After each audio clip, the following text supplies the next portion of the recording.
Dans cette vidéo, nous allons faire ami-ami avec le pissenlit. Nous allons voir quand le récolter, comment le préparer, comment le consommer et pour finir, nous allons passer en revue les bienfaits qu'il peut avoir sur notre santé. Bonjour, bienvenue dans mon potager. Quel plaisir de vous retrouver pour explorer ensemble les possibilités quasi infinies offertes par Dame Nature. Dans cette vidéo, on va s'intéresser à une plante si commune qu'elle est négligée et si invasive qu'elle est traquée par le jardinier, le pissenlit.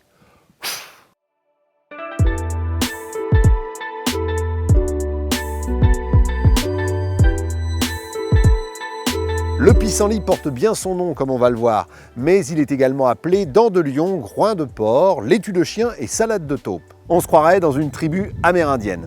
Tout presque va nous servir dans le pissenlit. La fleur, les boutons, les feuilles et la racine.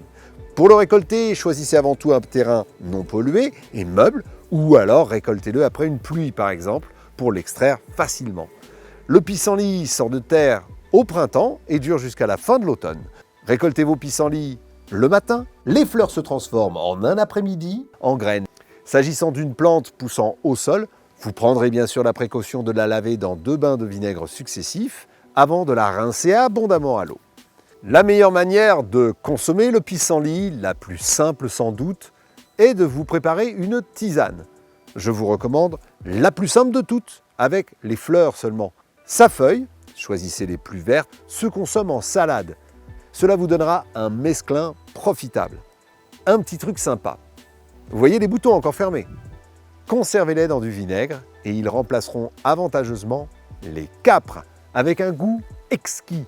Le pissenlit remplace avantageusement de nombreux compléments alimentaires et sans qu'il me soit ici possible légalement d'émettre d'avis médicaux, il convient de connaître les propriétés de cette plante. Elle est donc diurétique. À ce titre, elle aide à lutter contre la rétention d'eau, à limiter les calculs, à contenir l'hypertension. Ses feuilles, très riches en potassium, plus que les épinards ou le brocoli par exemple, aident vos reins à fonctionner efficacement. La fleur agit sur le foie et les yeux, alors faites-vous-en pourquoi pas une lotion qui va assainir votre peau. La racine aide à la digestion, nettoie votre foie.